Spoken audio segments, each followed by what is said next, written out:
कुछ ही देर के अंदर इंशाअल्लाह शेर यहाँ पर आने वाला है।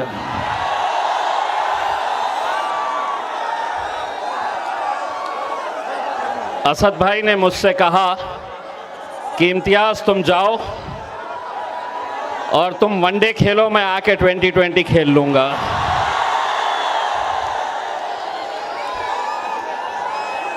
अब अगर जितने वॉलेंटियर्स हैं अपनी अपनी जगह पे बैठ जाए तो सब सुनने वाले हैं। अपनी अपनी जगह पे बैठ जाए, किसी को बैठे आराम से। आप लोग ये सोच रहे होंगे बहुत देर से दर पे आंख लगी थी, हुजूर आते आते बहुत देर कर दी। इतने सालों से अकोला की ये आवाम अल्हम्दुलिल्लाह जिस दीवानगी, जिस जुनून के साथ, जिस जोश के साथ ये मांग करती थी कि हमने अकोला के अंदर आना चाहिए,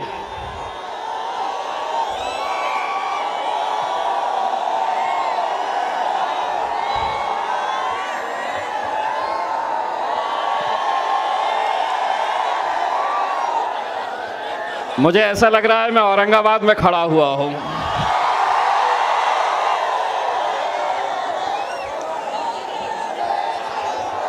वैसे भी सोच रहा था बंबई चले जाऊं, अब सोच रहा हूं अकोला ही आ जाऊं।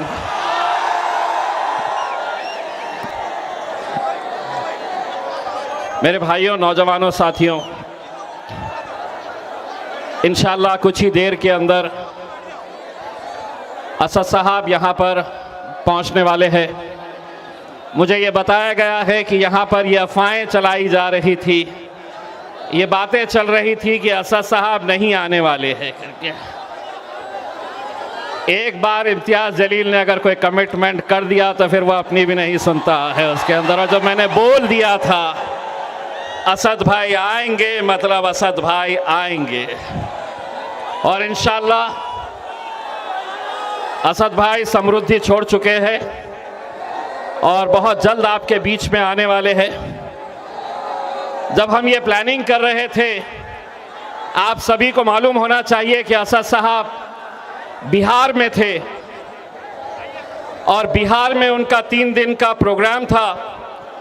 लेकिन मैंने असद साहब को ये कहा कि नहीं साहब, आप बिहार में 2 दिन दीजिए, लेकिन महाराष्ट्र की एक ऐसी आवाम है, एक ऐसे शहर से जिन्होंने पिछले कई सालों से ये मांग करके रखी थी कि असद साहब ने अकोला के अंदर आनी चाहिए।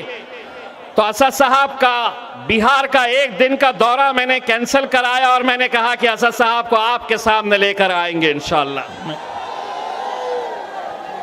मेरे भाइयों, ये बताया जा रहा था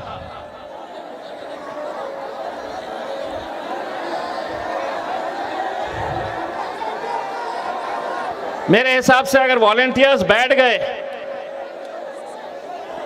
बैठो आराम से, बहुत देखे जाने वाला हूं, बेफिक्र रहिएगा आराम से।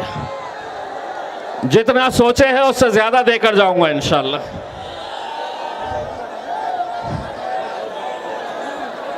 चलिए टोपी वाले साहब, बच्चे अपने डंडों से मानते नहीं है, आ जाइए नीचे।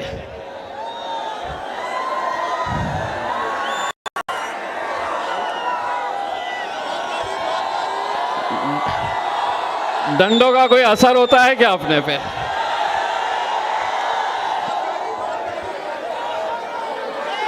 बस बैठ जाइए आप लोग, जितने वॉलेंटियर्स हैं बैठ जाइए, अपने अपने जगह पे बैठ जाइए, किसी को कोई दिक्कत नहीं है। जो मजलिस से मोहब्बत करता है वो जमीन पे बैठ जाएगा। मजलिस से मोहब्बत करने वाले बैठ जाएंगे, असद साहब से मोहब्बत करने वाले बैठ जाएंगे, और जो नहीं बैठेंगे मेरे को मालूम तुम कहां से आए हुए हैं।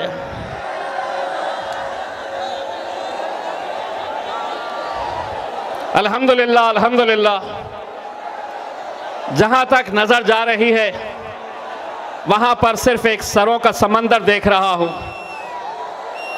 यह आप लोगों की मोहब्बत है, आप लोगों का जुनून है, आप लोगों की दीवानगी है। मेरे भाइयों, मुझसे मीडिया वाले ये कह रहे थे, पूछ रहे थे कि अकोला कैसा, तो मैंने उनसे कहा कि आओ और देखो अकोला कैसा।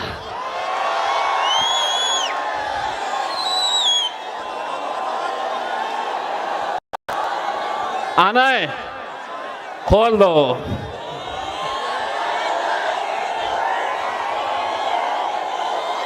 आंदो आंदो। देखिए, मुझे मालूम है कि पहली मर्तबा असदुद्दीन अवैसी साहब आपके बीच में आ रहे हैं, और अगर ये माइक का डिस्टर्बेंस अगर हुआ, माइक का वायर अगर टूट गया, तो यहाँ पर आपको सिर्फ असद साहब का चेहरा दिखाई देगा, लेकिन उनकी आवाज़ सुनाई नहीं देगी। तो इसलिए मैं आप लोगों से अदबन गुजारिश करना चाहूँगा कि थोड़ा सा, मुझे मालूम है कि आप भी ये चाहते थे कि हमारे और आपके बीच में इतना फासला नहीं होना चाहिए। ये पुलिस वाले सोचते हैं कि हमको कुछ होगा तो आपको दूर रखो। अरे ये है तो हम हैं, ये है तो हम हैं, और हम वो दूसरे नेताओं की तरह नहीं है कि इतना बड़ा डी बनाया जाए फिर पब्लिक उधर रहे। अरे ये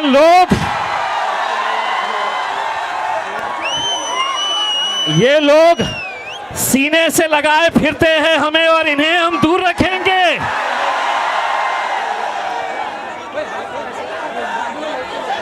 बड़े बड़े नेता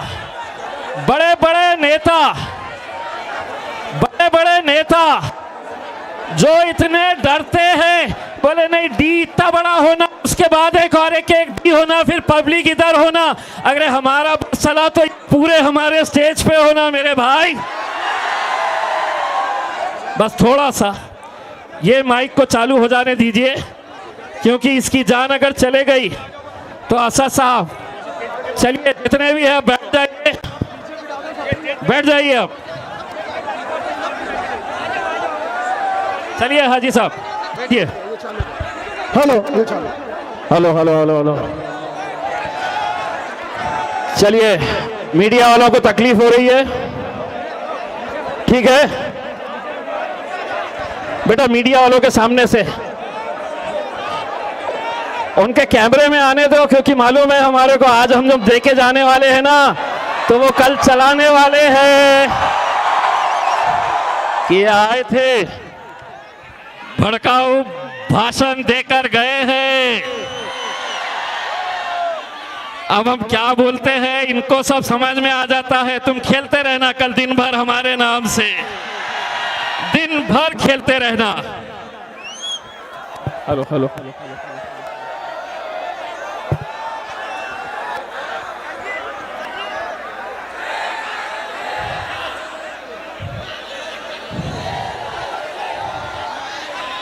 अगर थोड़ी देर, अगर जरा सा भी अगर खामोश रहे तो शेर की गुर्राहट तुम्हें समझ में आ जाएगी कि शेर करीब पहुंच रहा है करके।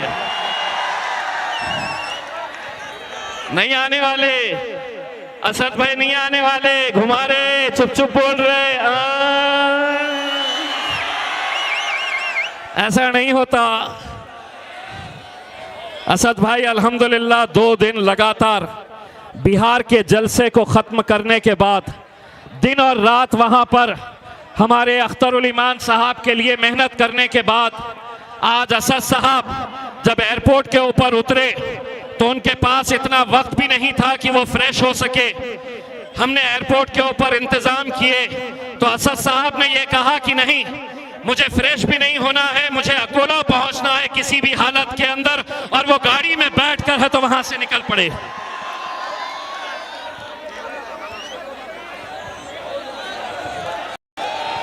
भाइयों, तेरे को सेल्फी चाहिए, होने के बाद सेल्फी, मैं नीचे आऊंगा, ठीक है, सो सेल्फी दे देंगे उसमें। भाइयों, मेरे नौजवान साथियों, ये एक बहुत अहम वक्त है। एक ऐसे दौर से हम गुजर रहे हैं कि जहां पर मुल्क के हालात कैसे हैं आप अच्छी तरह से बखूबी जानते हैं, और ऐसे हालात के अंदर जब हम किसी भी शहर में जाते हैं तो वहां पर जो नौजवानों का जोश है वो हमें हिम्मत देता है, वो हमें ताकत देता है। मजलिस इत्तेहादुल मुस्लिमीन के पूरे महाराष्ट्र के अंदर महज 2 MLAs है, 1 MP है, लेकिन मैं आपको वादा करता हूं अगर ये आवाम अगर मुत्तहिद रही तो इंशाअल्लाह अकोला का MLA भी इंशाअल्लाह यहीं पे मजलिस का होगा और आप लोगों में से एक होगा। बस इतनी इल्तिजा करने के लिए आया हूं। मेरे भाइयों, हम बटो मत। अगर हम बढ़ गए तो हम खत्म हो जाएंगे। आज सियासत के अंदर हमारा वजूद, हमारी पहचान, हमारी शिनाख्त पूरी तरीके से खत्म करने की बातें चल रही हैं। अगर कोई कुछ बयान भी देता है, जैसे हमारे मौलाना साहब के बारे में एक शायर साहब ने, सुनिए, राहत इंदौरी साहब ने एक किस्सा सुनाया था। अबे साला जो आ रहा है सीना चौड़ा करके, अरे तेरी तो अबे बैठ बे, जहां ताकत दिखाना है वहां तो नहीं दिखाते हैं। अभी जरा सी कुर्सी के लिए बैठ से, बेटा डंडे नीचे करो, डंडे नीचे कर दो, डंडे का इस्तेमाल मत करिए। लाइए डंडे लेके आइए, इधर रखिएगा। चलिए डंडे रखिएगा नीचे, दे दीजिएगा डंडे, कोई जरूरत नहीं है। अल्हम्दुलिल्लाह हमारी जबान में इतनी ताकत है जो तुम्हारे डंडे में भी नहीं है। उसमें एक बार मरहूम मशहूर शायर राहत इंदौरी साहब ने किस्सा सुनाया था जो मैं आज आपको सुना रहा हूं। जो वक्त और जो हालात चल रहे हैं, अगर किसी ने कुछ बोला भी तो उसको अरेस्ट कर लिया जाएगा। राहत इंदौरी साहब ने एक किस्सा सुनाया और उन्होंने ये कहा कि ये हुकूमत चोर है, ये हुकूमत चोर है। बस इतना बोलने के ऊपर वो शायर को अरेस्ट कर लिया गया, गिरफ्तार कर लिया गया, उसको पुलिस स्टेशन ले जाया गया। पुलिस स्टेशन में ले जाकर उसके ऊपर FIR फाड़ा गया। उसने बोला कि साहब मैंने ऐसा क्या गुनाह किया, क्यों मेरे खिलाफ FIR रजिस्टर कर रहे? तो पुलिस वालों ने कहा कि तुमने कहा है कि ये हुकूमत चोर है। तो उस शख्स ने जवाब दिया कि साहब मैंने कौन सा बोला था कि पाकिस्तान की सरकार चोर है, मैं तो ब्रिटानिया की बोला था, मैंने अमेरिका की बोला था। तो पुलिस वालों ने बोले कि हमको बेवकूफी समझ रहा है, हमको नहीं मालूम क्या कि कहा कि हुकूमत चोर है। तो उसी तरह से एक मौलाना साहब ने कहा अभी तो कुत्तों का दौर आया है।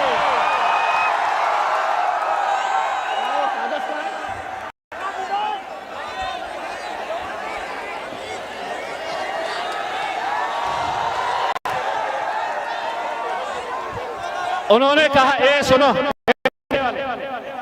डंडे रुक जा बे, अबे सुन बे, डंडे बाद में चलाना जब मैं बोलूंगा तो उन्होंने कहा कि कुत्तों का तो सिर्फ वक्त आया है, हमारा तो दौर आएगा। तो मौलाना साहब को लेकर चले गए। ये किसने बोला कि तुम कुत्ते हो?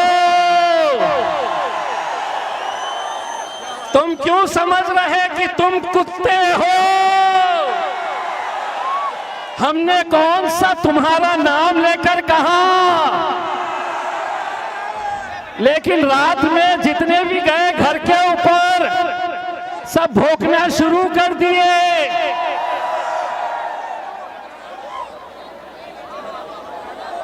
भाई साहब अगर आप लोग वॉलंटियर्स अगर बैठ गए तो ज्यादा बेहतर है। चलिए आप लोग बैठ जाए अपनी जगह पे, चलिए बैठिए। ये प्रॉब्लम क्या रहता है मालूम क्या, हमारे जलसों के अंदर चाय से ज्यादा केतली गर्म रहती है। अरे बच्चे हैं अपने उसमें, अभी जाओ बोले तो अभी चले जाते हैं, अभी आओ बोले तो अभी आ जाते हैं। इसके इतना बड़ा बहू क्या करने का है। थोड़ा सा तो मेरे भाइयों, एक दूसरा, मैं यहां पर अकोला आया हूं, कुछ दिनों के बाद इंशाअल्लाह अमरावती जाना है मुझे। बहुत फड़फड़ा रही है।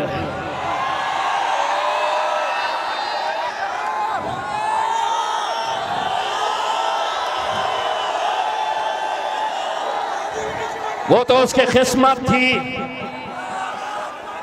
कि आखिरी दिन था, मेरी फ्लाइट थी। मेरी फ्लाइट होने की वजह से मैं चला गया था और हमारे जाने के बाद उसने असद साहब से ये कहा, असद साहब का भाषण सुनिए, असद साहब की तकरीर सुनिए। असद साहब ने अपनी तकरीर के अंदर ये कहा कि हम भगवान राम का आदर करते हैं, लेकिन हम नथु राम का आदर नहीं करते।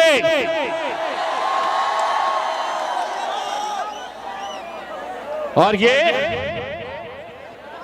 ये कहती है इस देश में रहना होगा।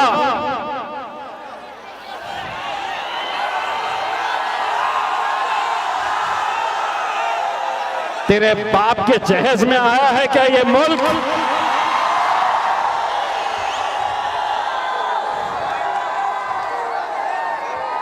एक तो हम हल्के लोगों के मुंह लगते नहीं हैं। अगर मुझसे कहती तो भी मैं बर्दाश्त कर लेता, लेकिन अगर मेरे खायत के बारे में अगर एक शब्द भी अगर कहा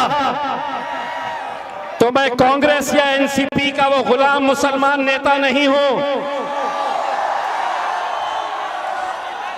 सूद के साथ लौटाऊंगा और यहां पे नहीं, तेरे घर के अमरावती में आकर तुझे चुनौती दे रहा हूं। एक तो हम चिल्लर लोगों के मुंह लगते नहीं है, और अगर तुम ये सोच रहे हैं कि वहां पर तुम्हें महाराष्ट्र के अंदर या दिल्ली के अंदर तुम्हारा बाप बैठा है और उस बाप की ताकत के बुनियाद के ऊपर तुम कुछ भी बोलेंगे, तो एक बात समझ लेना कि तुम्हारे बाप का बाप यहां पर खड़ा हुआ है।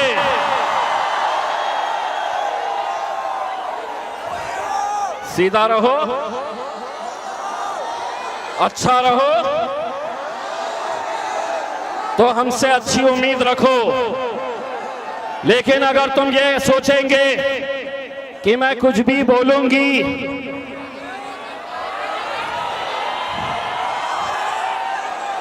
एक तो सुन ले अच्छी तरह मीडिया वालों, कल चलाना, महिला है तो इज्जत कर रहा हूं, महिला है मैं इज्जत कर रहा हूं। लेकिन अगर ये वही है ना जो अपना घर छोड़कर सड़क के ऊपर ढोल बजाने के लिए चली थी,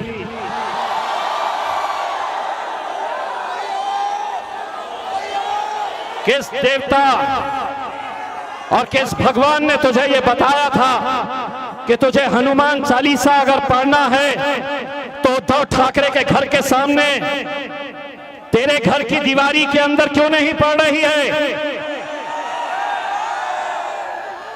ये नाटक नौटंकी अपने साथ चलने वाली नहीं है। आगाज तूने किया है, अंजाम तक हम लेकर जाएंगे। और अगले बार तेरे बाप का नाम लेते वक्त सोच लेना कि किससे पंगा ले रही है करके। एक तो साला हमारी फितरत ऐसी है कि हम किसी को छेड़ते नहीं, और कोई हमको छेड़ा तो अब क्या करता, मेरे को नीचे ले जाता क्या?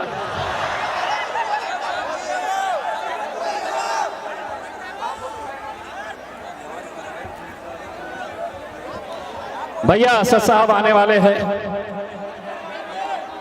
असद साहब आने वाले हैं, तो थोड़ा सा आप लोग देखिए, इतनी सारी आवाम अल्हम्दुलिल्लाह आप लोग यहां पर आए हैं। आप लोगों का जोश और आप लोगों का जज्बा, आप लोगों की मोहब्बत देखकर हम यहां पर आए हैं। देखिए, हम अपने सियासी मकसद में इसलिए नाकामयाब हो जाते हैं, हम हमारी सियासी ताकत इस वजह से नहीं खड़े कर पाते हैं कि जब जोश हमारा दिखाना होता है तो उस वक्त हम बढ़ जाते हैं, और जहां पर हमें सुनना होता है तो वहां पर हम अपनी ही चलाते हैं।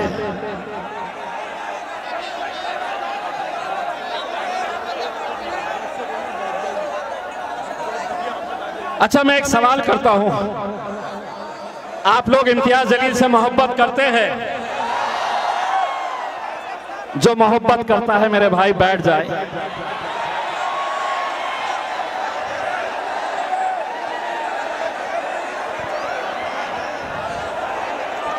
भाई साहब आप भी बैठ जाइए।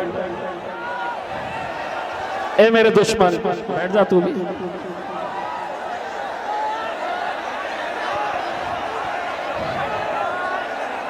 असद भाई, इम्तियाज जलील को अकोला दे दो।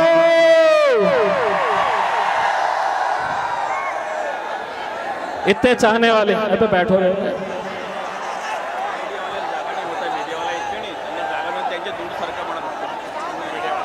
माझी एक कड़कड़ीची विनंती आहे। भाई साहब देखिए, ये जलसे को सिर्फ आप लोग सुनने और देखने के लिए नहीं आए हैं। मैं इन मीडिया वालों का तहे दिल से शुक्रिया अदा करता हूं, लेकिन इन्हें अगर आप डिस्टर्ब करेंगे तो जरा मोदी जी को भी देखने दीजिए ना, इनके जरिए तो देखते हैं। थोड़ा सा वहां पे अगर कोई वॉलंटियर्स है तो मैं उनसे अदबन गुजारिश करना चाहूंगा कि मीडिया वालों के पास से थोड़ा सा हट जाए, मेहरबानी करके। भाई साहब काले शर्ट में जो खड़े हैं, काले शर्ट वाले साहब प्लीज आप नीचे आ जाइए ना, मीडिया वालों को तकलीफ मत दीजिए। थोड़ा सा आप लोग वॉलंटियर्स मेहरबानी करके हम मीडिया वालों को तकलीफ में मत लेकर आए। देखिए पीछे कितने अच्छे सारे लोग बैठे हुए हैं, सही मोहब्बत करने वाले देखना है तो वो वहां पर बैठे हुए हैं, वो वहां पर बैठे हुए हैं, और उनके बैठने की वजह से आप लोग यहां पर खड़े हैं, उन्हें भी दिख नहीं रहा है। मेहरबानी करके आप लोग देखिए, मीडिया वालों का कनेक्शन टूट रहा है। भाई साहब ये अगर बैठे हैं तो आप लोगों को तकलीफ क्या है?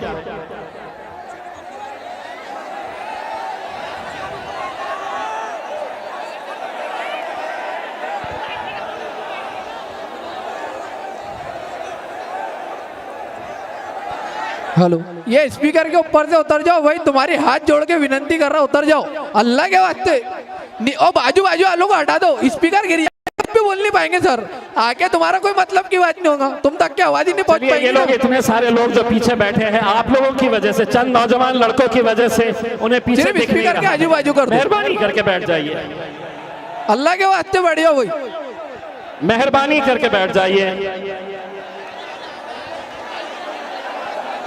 हलाओ मत उसको सिर्फ, क्योंकि गिर जाएगा तो सर कुछ बोल ही नहीं पाएंगे, उसमें आवाज ही नहीं पहुंचेगी। देखिए दोबारा हमें इस बात के ऊपर गौर करना पड़ेगा कि हमने और असद साहब ने अकोला में आना चाहिए या नहीं आना चाहिए, क्योंकि जिस जज्बे के साथ, जिस जोश के साथ, जिस दीवानगी के साथ आप लोगों की मोहब्बत यहाँ तक हमें खींच लाती है, और यहाँ पर अगर ऐसी हुल्लड़बाजी अगर हम देखते हैं तो कहीं ना कहीं हमारा भी दिल दुखता है, कहीं ना कहीं हमें भी ये एहसास होता है कि नहीं, यहाँ पर नौजवानों के अंदर जोश तो है लेकिन अपनी जिम्मेदारी का एहसास नहीं है। बैठिए साहब।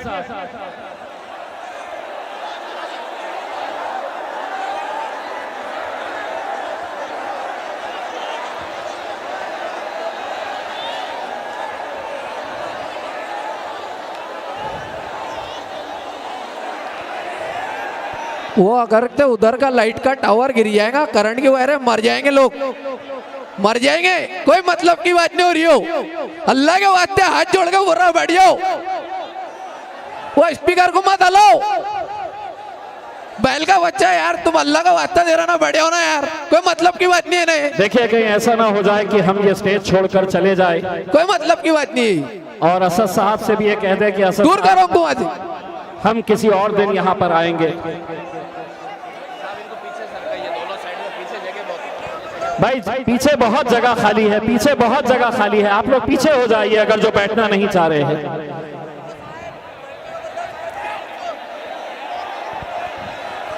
चलिए मौलाना साहब, आप विशेष अतिथि है, बैठिए ना, आप बैठिए।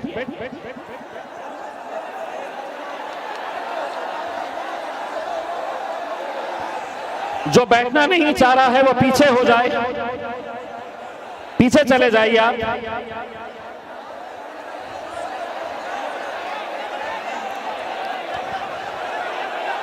कहीं ऐसा तो नहीं है कि किसी ने आपको ये कहा है कि इनका जलसा आज कामयाब नहीं होना चाहिए? कहीं ऐसा तो नहीं है कोई किराए के बच्चों को यहां पर भेजा गया है कि आप इस जलसे के अंदर गड़बड़ करिए ताकि असदुद्दीन अवैसी साहब की आवाज लोगों तक पहुंच ना सके?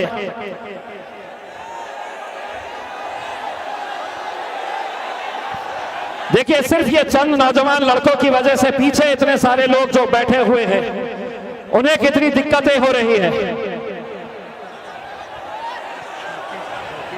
वो बीच के लाइट के पास से हट जाओ, अल्लाह के लिए हट जाओ। अगर से कोई बच्चे को करंट वरण लग गया पब्लिक के बीच में तो बहुत दिक्कत हो जाएगी। अल्लाह का वास्ता है, बिल्कुल लाइट के पास से थोड़ा कोऑपरेट करो यार। ये जो बीच का लाइट है और ये स्पीकर के बाजू से हट जाओ, बंद हो जाएगा, कोई मतलब की बात नहीं रहेगी।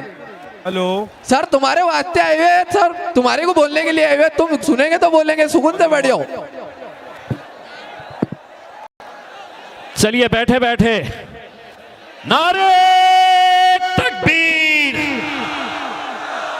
आपका जोश जो है ना बैठे बैठे भी दिखा सकते हैं, आप एकदम धड़ बन के खड़े हो जा रहे हैं। मैं बताऊंगा कब कूदना है तुमको।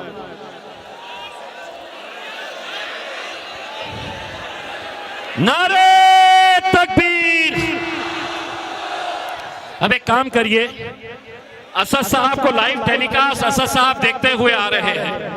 आपके हर एक के मोबाइल है आपके पास, तो वो मोबाइल निकालिए और उसकी रोशनी निकालिए। मैं असद साहब को बताता हूं कि असद साहब देखिए कैसा सरों का समंदर यहां पर है करके। चलिए मीडिया वाले उधर दिखाओ, बैठ के राजा, मीडिया वाले वो दिखाओ।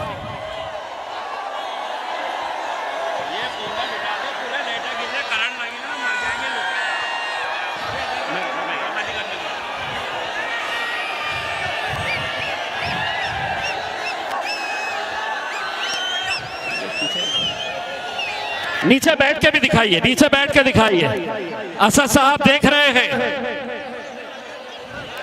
असद साहब देख रहे हैं। मुझे स्पीकर वालों की तरफ से ये मैसेज आया है कि ये दोनों स्पीकर के अंदर करंट लग सकता है, ये दोनों स्पीकर्स के अंदर करंट लग सकता है। मेरे भाई, मैं नहीं चाहूंगा कि इस जलसे की वजह से किसी को कोई नुकसान हो।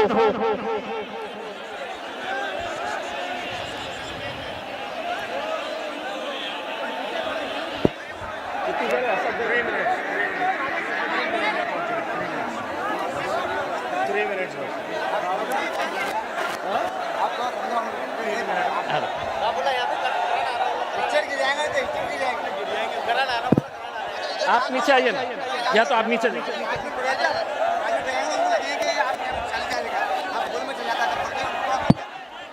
सिर्फ 5 मिनट बचे हैं शेर को यहां पर आने के लिए, सिर्फ 5 मिनट।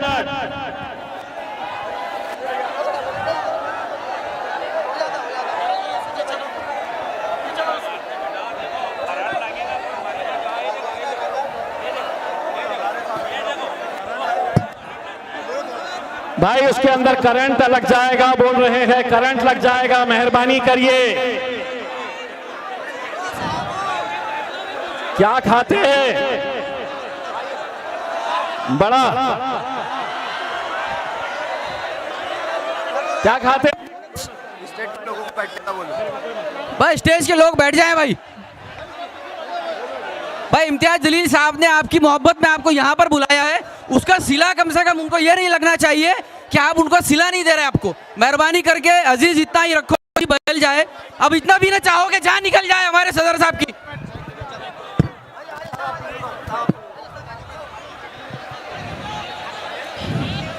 अल्हम्दुलिल्लाह अल्हम्दुलिल्लाह अल्हम्दुलिल्लाह।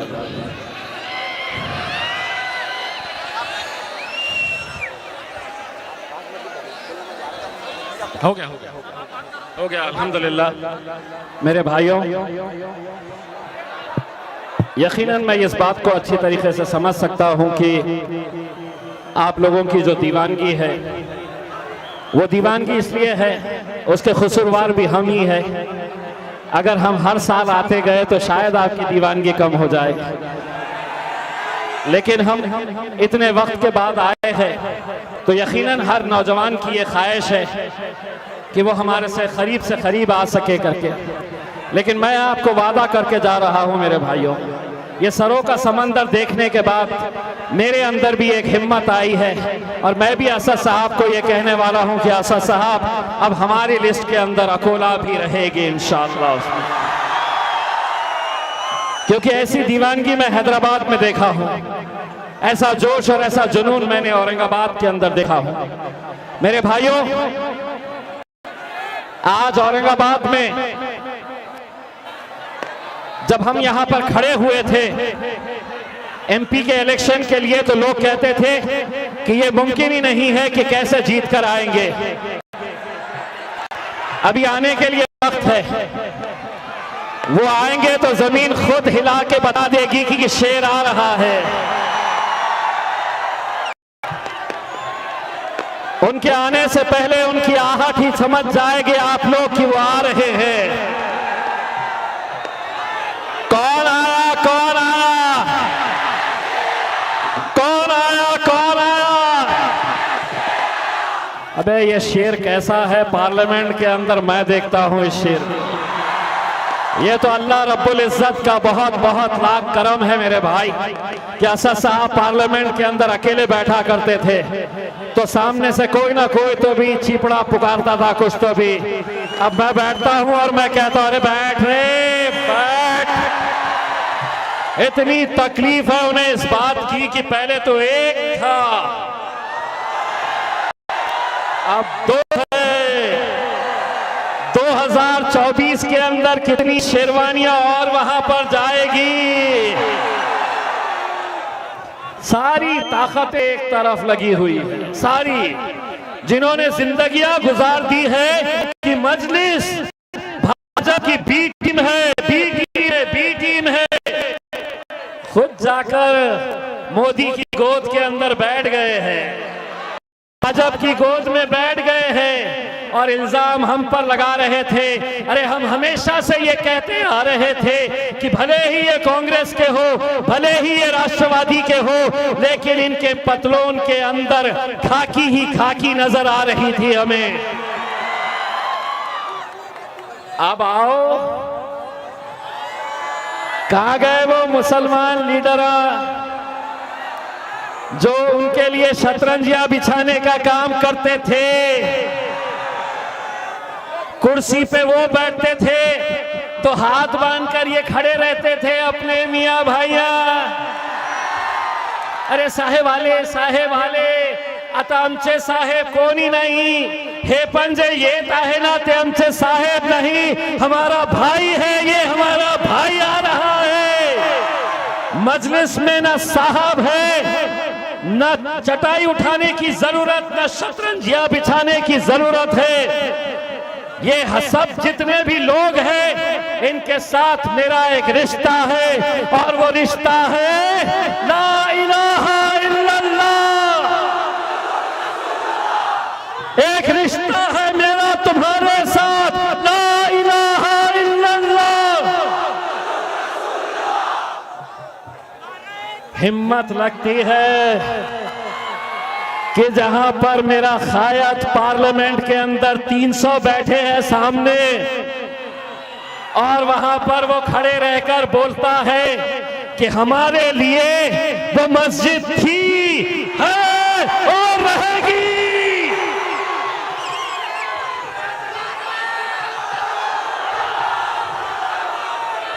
तकलीफ उन्हें इसी बात की है, तकलीफ उन्हें इसी बात की है कि आज अल्हम्दुलिल्लाह असदुद्दीन अवैसी साहब हिंदुस्तान के अंदर कश्मीर से कन्याकुमारी तक इन नौजवानों को कुछ सिखाया है।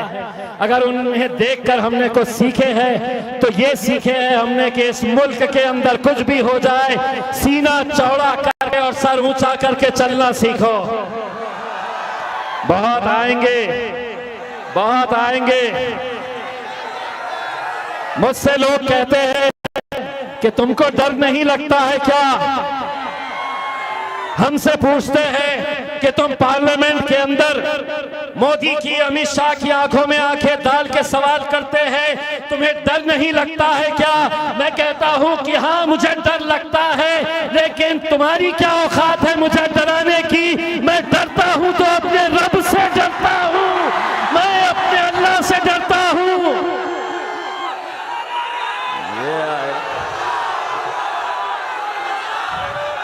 अब तो ऐसा हो गया है कि चिल्लर चालर इतने से पोटे इतना सा है, इतना सा है। मीरा रोड पे जाके बड़बड़ कर रहा था, उसकी हाइट मेरे असदुद्दीन अवैसी साहब के पैजामे के उतनी भी नहीं है। साला हम जरा से शरीफ क्या हुए, सारी दुनिया बदमाश हो गई। कौन आया, कौन आया, कौन आया, कौन आया? नारे तकबीर! देखो जमीन हिल रही है, जमीन हिल रही है। नारे तकबीर! कौन आया, कौन आया? कितने जमाने से, कितनी मुद्दतों से इंतजार था इस आवाम को, इस शेर को देखने के लिए। अल्हम्दुलिल्लाह वो घड़ी आ चुकी है। असदुद्दीन अवैसी से मोहब्बत करने वालों, 1 मिनट के अंदर बैठ जाओ। असद भाई से मोहब्बत करने वालों, 1 मिनट में मेहरबानी करके बैठ जाए, मेहरबानी करके बैठ जाए भाई, वो आयत उठ रहे भाई, मेहरबानी करके बैठ जाओ भाई, मेहरबानी करके। हेलो, चलिए यहाँ पे चलिए सिक्योरिटी से जितने बाहर के लोग सब नीचे उतर जाए। टेक्निकली इशू हो गया। असद साहब से जितने भी मोहब्बत करने वाले लोग हैं और जो नहीं है, वो मुझे मालूम है किसने भेजा है। बैठ जाए, बैठ जाए। बहुत अच्छी चमकी की तो टोपी है आपकी, बैठ जाए। चलिए, आपके और असद साहब के बीच में मैं ज्यादा वक्त नहीं ले रहा हूं। अब मैं शेरे हिंदुस्तान बैरिस्टर असदुद्दीन अवैसी साहब को जोरदार तालियों के बीच कौन आया, कौन आया? हमारे कायद बैरिस्टर असदुद्दीन अवैसी साहब। देश विदेशातील प्रत्येक घडामोडींचे लाईव्ह अपडेट मिळवण्यासाठी आता साम टीव्हीच्या सर्व सोशल मीडिया प्लॅटफॉर्मला लाईक, फॉलो आणि सबस्क्राईब करा। तसंच सर्व नोटिफिकेशनसाठी बेल आयकॉन प्रेस करायला विसरू नका।